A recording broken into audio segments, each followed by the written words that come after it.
Recently, an architectural photographer named Scott Hargis was awarded $6.3 million in a copyright infringement suit. You can read all about it on AP Almanac. I'll put the link below in the description. I wanted to preface this video with that by saying that would have never happened had Scott not registered his images with the U.S. Copyright Office. $6.3 million is a significant award in this space in general. And this is not to say that if you register your images, you're going to earn $6.3 million on any infringement. That's just not how this works. But U.S. copyright law does state that you can be awarded up to $150,000 per infringement if your images are registered with the U.S. Copyright Office. Now, I'm not an attorney. That's a massive paraphrase. There's a lot of details. I've experienced some things myself, and trust me, it's a little bit more complicated than that. But the most important thing that you need to make sure that you're doing is registering your images with the U.S. Copyright Office. As of January 2024, you are able to register up to 750 images for just $55. Now, I've done several of these videos in the past, and each one I try to make them a little bit more refined based on feedback that I get from you guys. So in this video, I'm going to be covering a couple extra things that I haven't covered in previous videos, but you can go down to the chapter markers below and you can just skip ahead to the part that you really want to see. Hopefully that's convenient for you and that I labeled them correctly. Before we get into all the details, I want to make sure you check out Shifter Summit. If you have not checked out Shifter Summit yet, it's the world's first architectural photography conference happening March 6th and 7th in Nashville, Tennessee. Now, depending on when you're watching this, tickets are probably already sold out for the in-person event, but we do have virtual tickets available. And if you use the coupon code copyright at checkout, you get $150 off your virtual ticket. Link is below in the description. The first thing I want to talk about is workflow. Not workflow in terms of editing your photos and all that, but basically creating a process that helps you easily register images when the time comes.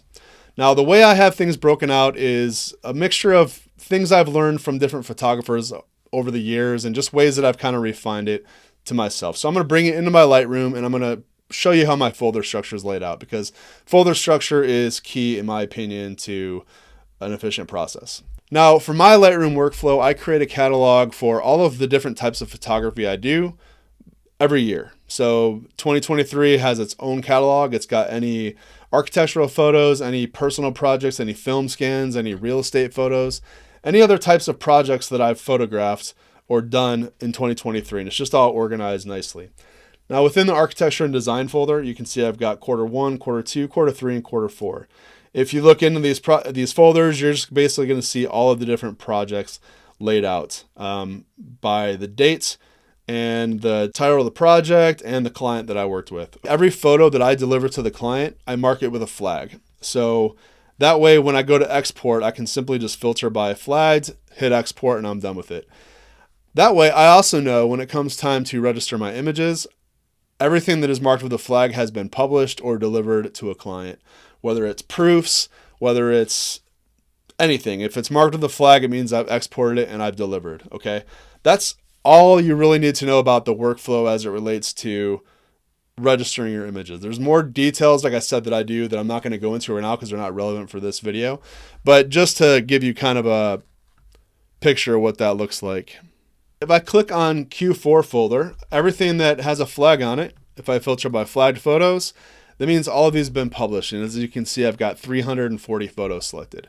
Now, if there's photos that you publish that you don't want to register with the Copyright Office for whatever reason, you can unselect them or find out something else for your workflow, but you can register up to 750 images at no extra cost. And as you can see, I only have 340 selected. So I'm just going to export all of them. There are a few in here that are kind of irrelevant to me, but I'm going to do it anyway. So that said, I'm going to go ahead and export. As you can see, I pretty much have a preset made for just about everything, but the two we're going to focus on here are the copyright registration and the Pixie preset, okay? Now, you can go ahead and screenshot these if you'd like, but I'll quickly go through what I have set up here. I've got my folder path set up. I'll show you the folder structure in a second. I have a specific naming convention set up for my copyright registration. It's the year, the date, and the time the photo was taken. You'll understand why having the date is important later on in the video. But the time I've also found important because it helps differentiate between the photos that happen. It also lets me know at a glance what time during the day I took that photo. So it's just helpful for future reference to have that information handy. Now, this is what I export for file settings for the copyright registration process. As you can see, I go JPEG, quality 60. I don't limit the file size because you don't need to with this. I do resize to 450 pixels with a 75 resolution.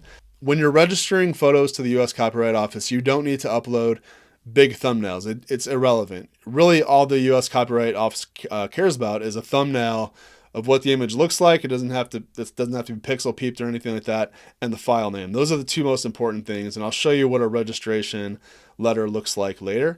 No need to upload any metadata information, so I've got that removed as well. So I'm simply just going to hit export, okay? While that's doing that, I'm going to go ahead and export again, and then I'm going to click on my Pixie preset. Pretty much have the same settings, different folder, Q4 2023, different folder. Same naming convention, just so they match. But the only thing I've really changed is my image sizing. I've got 1500 pixels wide on the long edge because in Pixie, I want Pixie to be able to pick up those extra pixels just so it can help make matches better. So I'm going to go ahead and hit export as well on Pixie. One other thing I want to mention before I move on is you may have noticed that my folder structure in Lightroom goes by quarter. Now, the reason is because I register my photos every 90 days or once per quarter, typically at the end of the quarter. And the reason you want to do that is because that is considered timely registration. So if you can register a photo within 90 days of it being published, and published being literally delivered to a client or put on your Instagram, anything like just as simple as delivering it to a client is considered published. You don't necessarily want to register an image after an infringement happens, but you do have a 90-day grace period from the time you took the image. So let's say that you publish a photo on January 1st. Somebody steals it on January 31st. You technically have until the end of March to register that image. Now let's take that same scenario and let's say you don't register the photo until June of that same year. Well, you're past that 90-day timely registration window, so that may or may not work against you. That's why I'd register mine at the end of every quarter. I don't even have to think about it. My images are always registered. Okay, so we've got our images organized. We've got them exported. The next thing we need to do is go to copyright.gov. Now, I'm not going to walk you through the entire website. I'm only going to show you the things that are relevant to what we're talking about today. Copyright.gov, go ahead and scroll down. You're going to see all these different options here. Click on Register Your Works. And if you scroll down, you're going to see log in to the Electric Copyright Office registration system. We're not going to do that just yet because there's one thing that you need to do if you've never done this before, and that is that you need to download the spreadsheet that you're going to enter all your copyright registration info on. So if you click on Forms, and you scroll down, you're going to see Published Photographs Title Template. You're going to go ahead and click on that. Now I've already got my downloaded right here, but you're going to go ahead and download that template. Okay, so next thing, we're going to go back a page, then we're going to hit login to the Electronic Copyright Office system. If you haven't done this before, again, go ahead and set up an account. It says use Mozilla, but I don't use Mozilla. I just use Chrome. I've never had any issues. I'm already logged in, so you don't see my password or anything like that. Now, this is a government website. It's obviously not done very well, so I would just encourage you maybe once go through and just kind of see what's all in here, click through it. Make yourself familiar with the website. But for the most part, we're just going to go straight through the things you actually need to do. And we're not going to go into a ton of definitions on anything unless I think it's absolutely relevant to what you need to do. But again, I would encourage you, if this is your first time doing it, pause this, come log in, click through the website, see what's on there, read the definitions and everything. We're not doing that in this video though. We're going to go ahead and click on register a group of photographs. You can see all the other options. Do not click on any of these other ones because that's not what we're doing for the purpose of this video. We're registering a group of photographs. Again, read through all the stuff on your own time, but we're going to go ahead and hit start registration. We're going to select published photographs. And then we're going to hit continue. I'm going to zoom out a little bit. Now over to the left here, this is actually kind of convenient because it tells you it's like a progress, a checklist. And the first thing we're going to do is we're going to hit new. And this is essentially creating a new case. Okay, so we're going to go ahead and copy the case number. And we need to open up that document that we downloaded.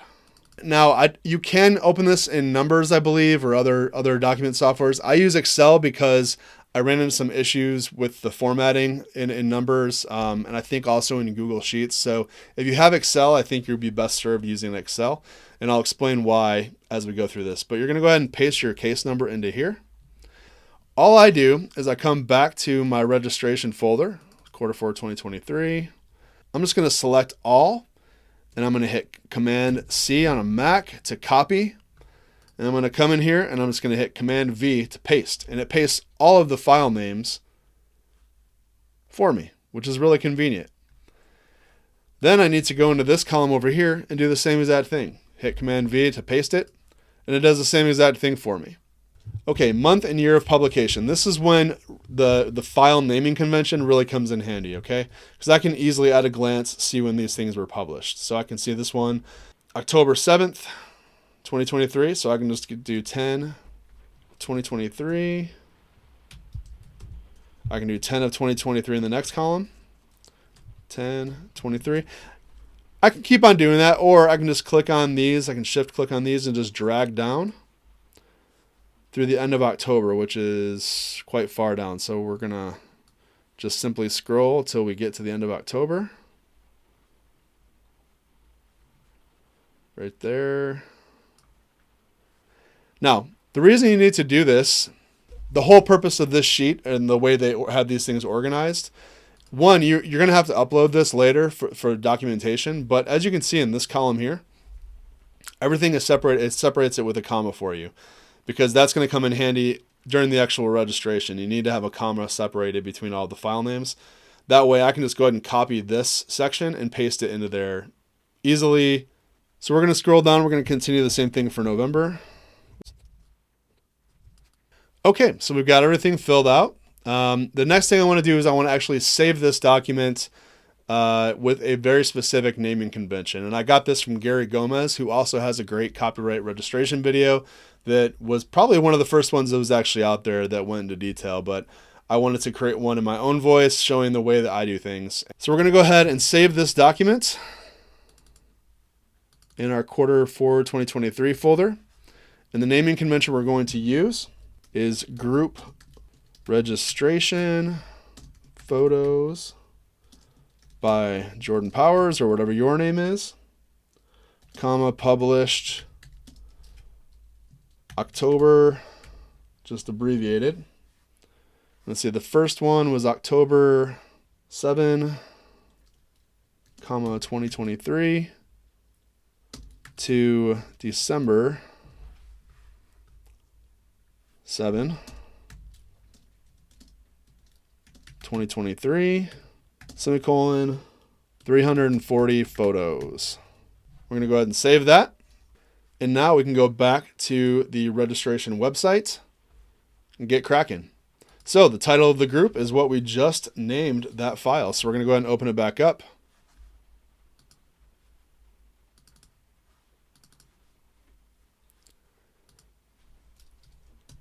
We're going to copy that. Title of group, 340 photos. As you can see, all of the information is in here for us, which makes it very convenient. 2023 is your completion. Oh, by the way, every registration has to be done within the same year. You can't do photos from 2022 and 23 combined. You have to submit every year, needs its own submission. FYI. Earliest publication date, October 7th, 2023.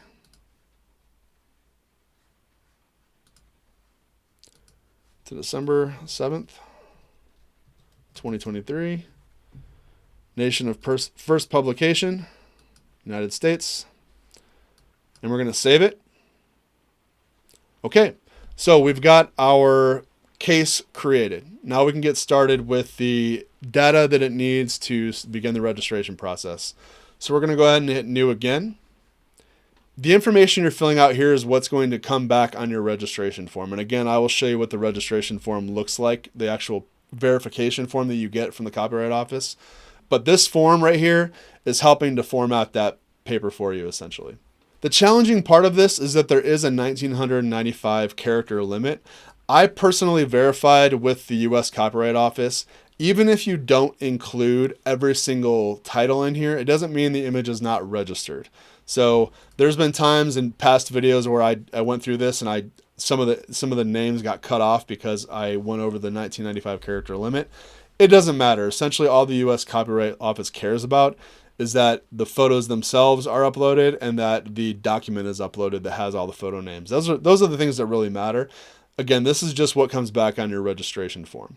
Now, that said, if you do go through an infringement and that number is not on, or that file name is not on the registration form, you're going to have to order a new one with the U.S. Copyright Office, and that takes time. So just do it right the first time, and I'm going to show you how to do that carefully. Okay, this is one of the most clunkiest parts of the copyright registration process. If you know of a better way to do it than what I'm doing, I'm all ears. I would love to hear it, because the U.S. Copyright Office, this process is incredibly antiquated, but this is just the way that I've learned to do it, and I don't know of an easier way. So let me know if you know an easier way. I'm happy to listen to what you have to say. That said, going back to this document, these, as mentioned before, all of these, this whole column was generated with commas separating each thing. So that way, if I were to select all of these and copy and paste, it's going to separate every photo title with a comma, which is what this submission needs, because everything I copy and paste into the submission is going to be printed out on the document that I receive from the U.S. Copyright Office. It'll all make sense later, just trust me. That said, I know that based on my naming convention with my file names, I can only select about 100 photos. Now, if you do a different naming convention, you may be able to select more or less photos, but in my case, it's about 100. Sometimes I can squeeze in a couple extra, but for the sake of this video, you can select about 100 images, 100 image titles, and be fine. So again, we want to go month by month. We're going to start in October. I'm going to come down. I'm going to scroll to the end of October. And I'm guessing I'm going to have more than a 1900 character limit, because this is quite a bit. So if we look, October 27th, 1548, I'm going to copy those. We're going to see where it actually gets cut off. Yeah. So take note, mental note, 10/27, 836. We're going to go back to the document. Okay, so it really only got us to about right here. So we're going to go back. We're going to copy all these. So they were only selected to 836. And that's 104 images down here. You can see the count. We're going to hit copy again. And just for safety, I'm just going to delete all these, repaste it. And as you can see, 836. So number of photographs entered on the screen, 104. These were published in October. We can go ahead and hit save. And you can see all the file names are right there, etc. Now we need to go to new again. And we're going to come back and we're going to continue where we left off. So 9/19 all the way to the end of October. And we've got 49 selected here. We're going to copy those file names. We're going to type 49 October. Paste all of the information in there. And we'll just verify that it all fit. I know it did, but 1548 was our last file name. 1548 is the last file name selected. So we're good to go there. Now we're going to go ahead and hit save. So note, there are 2 submissions for October, because I happen to have more than 1,500 or 1,995 characters or whatever it is for that submission. So October required 2 submissions for this document, right? Now we're covered in October. We need to hit new again, and we need to do November. November, I did not have many photo shoots at all, so this won't take long. We're going to copy all these. So we'll take note, the last date, 11/16 at 7:53. 156 images.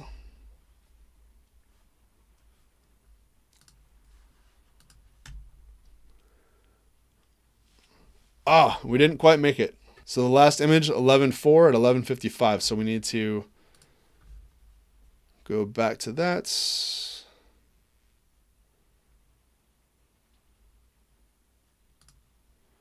And again, we're just going to copy. We've got 103 images selected.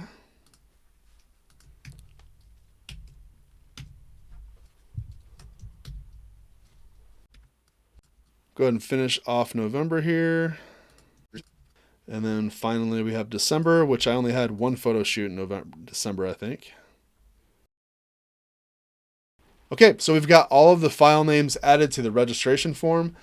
Now again, this information is simply goes on the form that the Copyright Office sends back to you. You're going to be uploading all this information later on the actual document that we were just referencing, but this is basically just for your form. So we're going to go ahead and hit continue.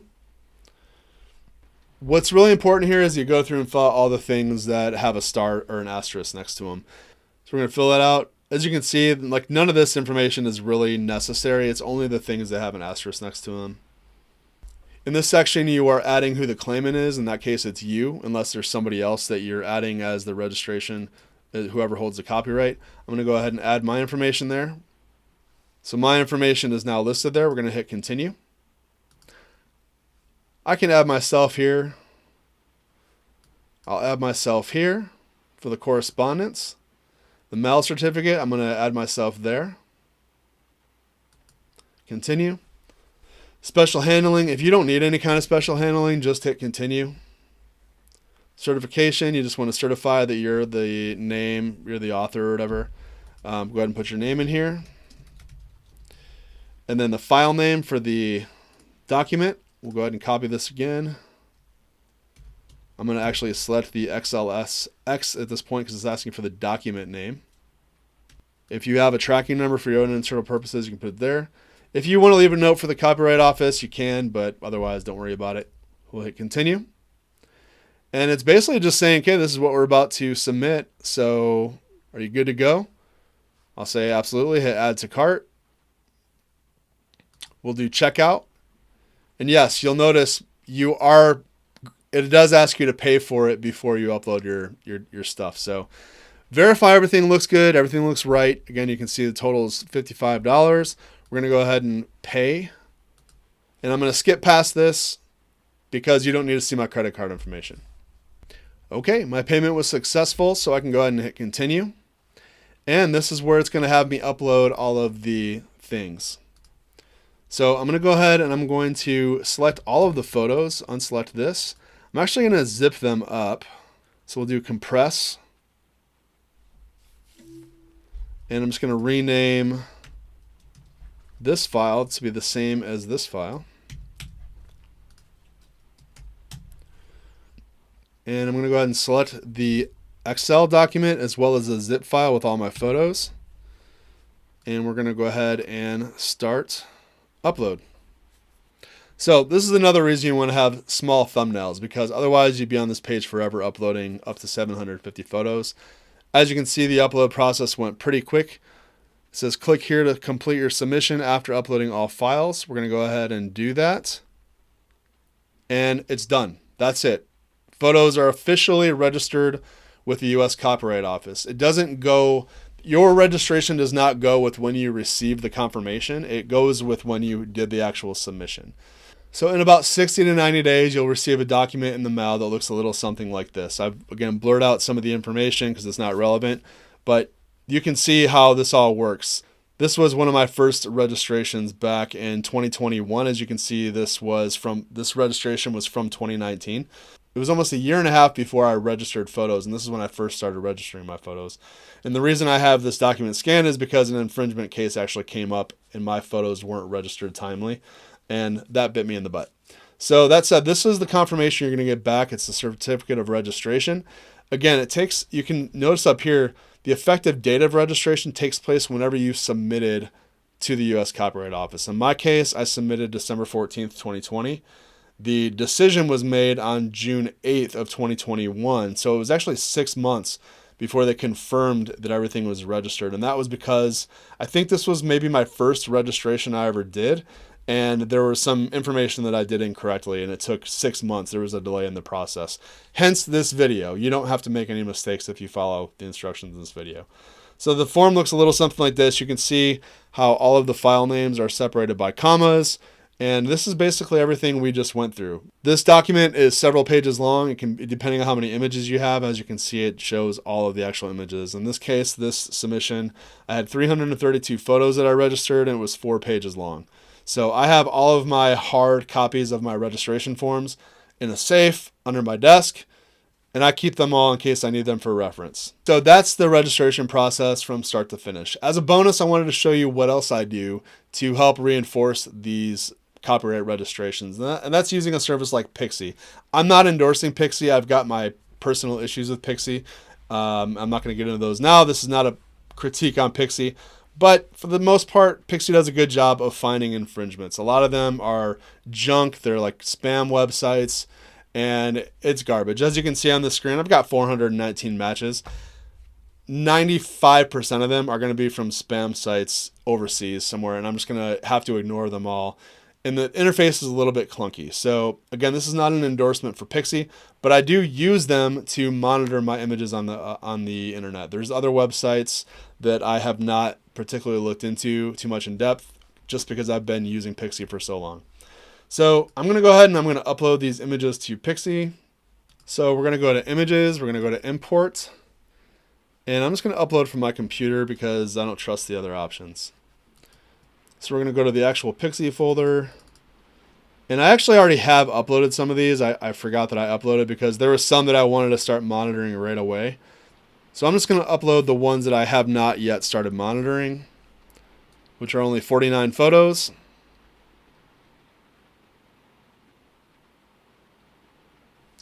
And that's it. Now my images with Pixie that I've just uploaded, they're going to get processed.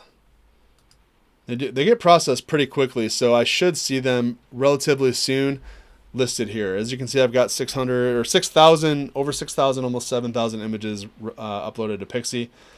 I'm just going to show you quickly what Pixie looks like. And this is not a full Pixie tutorial, but I can go through and see like where my images are showing up on the internet.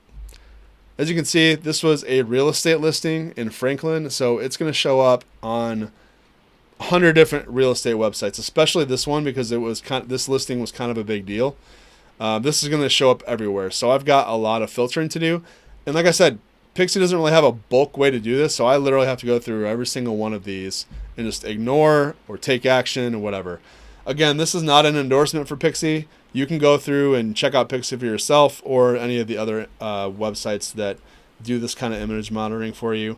But this is part of my registration process because it's one of the easiest ways to find your images, find any kind of infringements that are being done online. And that's when you can enforce your registration. I currently have several infringement cases in progress right now. Some of them are definitely going to be working in my favor. It's kind of a slow process. You can submit cases through Pixie, but I no longer do that. I just go directly to an IP attorney. Well, that's it. Hopefully you guys have found this video helpful, informative, and you'll start registering your images if you're not already.